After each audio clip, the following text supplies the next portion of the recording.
Salut tout le monde, on se retrouve aujourd'hui pour une petite vidéo concernant la Nation Cup 2026. Donc qu'est-ce que c'est? C'est un tournoi Coupe du Monde qui est organisé par Kaldor. Si vous savez pas qui c'est, je vous laisse un peu chercher. Il est un peu connu sur Heroes, hein. Le cash prize est de 10 000 $. Ils seront répartis tout simplement selon la place des équipes. La règle d'or de ce tournoi est très simple. C'est qu'un seul héros ne peut être joué qu'une seule fois par série. Donc qu'est-ce que ça change? Plus le BO est long et plus les équipes vont devoir chercher un peu comment draft, etc. Parce que, par exemple, si je pique Hanzo la première game, il ne sera pas disponible la deuxième game. Donc au niveau du calendrier des formats, on va commencer avec la phase 1. Les qualifications se passeront du 31 au 1er mars. Le format, ce sera BO3. Donc le premier arrivé à 2 victoires. Comment ça fonctionne? Il y a tout simplement 7 groupes de 4 équipes. Le premier se qualifie direct et le deuxième va en repêchage. Qu'est-ce que le repêchage? Tout simplement, ça va se passer du 7 au 8 mars, en format BO5. Donc dans l'idée, c'est qu'il y aura un 8e groupe. Et dans ce 8e groupe, toutes les deuxièmes équipes vont s'affronter, et il y aura que la première équipe qui va pouvoir se qualifier en League Stage. La League Stage donc se passe du 14 mars au 4 avril. Donc là, ce sera un format BO3. Toutes les équipes vont s'affronter. Et ce sera que les 6 premières équipes, les 8 équipes qui vont se qualifier pour la grande finale, qui elle se passera le 19 avril, en format BO7 si je ne dis pas de bêtises. Donc ce sera le premier arrivé à 4 victoires.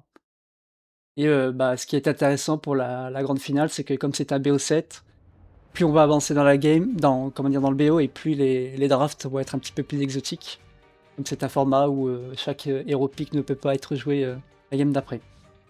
Au niveau des casters, donc vous allez tout simplement pouvoir suivre le tournoi principalement chez Kaldor. Il sera très souvent, je crois, en co-caster avec Trixlir, qui est un ancien...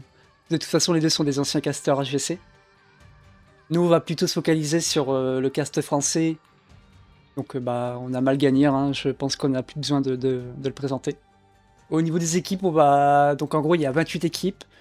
Nous, on va se focaliser un petit peu plus sur les équipes françaises. Il y en a 3. Donc oui, vous pouvez... une nation peut avoir plusieurs équipes. Donc France 1, on a Mascarade, Dequadza, Wenam, Yazu et Banana. Donc on a quand même 4 personnes qui ont fait pas mal de tournois. Gonam, c'est un peu la personne qui en a fait beaucoup moins. Il est beaucoup plus connu sur le ladder, lui. En remplaçant, on a Playé. Donc vous pouvez avoir 6 joueurs dans une équipe, dont un remplaçant. France 2, nous avons Nagrom, Kirwa, Tobos, Ixir et moi-même. Il y a un petit problème au niveau des rôles, d'ailleurs, je suis pas offlane, mais je serai plus en mode support, moi. Et en remplaçant Nawaren, donc là c'est pareil, on a quand même des joueurs qui ont fait pas mal de tournois. On a Kirwa qui était l'un des Français qui a participé au AGC à l'époque. Et pour France 3, on a des pseudos un peu moins connus au niveau tournoi, mais un petit peu plus connus sur le ladder. Ils sont Vleader, Splice, Lom, Veters et Saren.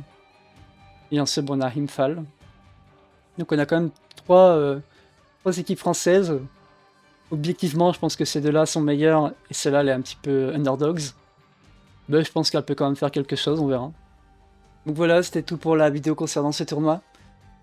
Donc en résumé, on a quand même un gros cash prize, 10 000 $, qui sont répartis parmi les 6 premiers. Ça se passe quasi tous les week-ends, hein, donc du 31 janvier au 19 avril, tous les week-ends. Je reprécise, hein, si vous voulez un cast français, allez chez Malgagnir. Pas besoin de le préciser. Après, vous aurez forcément la POV de tous les joueurs qui, eux, vont streamer de leur côté. Dans tous les cas, j'espère que cette vidéo vous a plu. J'espère que j'ai été assez précis, que je me suis pas trop perdu sur les dates, etc. Et surtout que j'ai été clair. N'hésitez pas à follow, à liker, à commenter, comme d'habitude. Et puis on se retrouve pour une prochaine vidéo.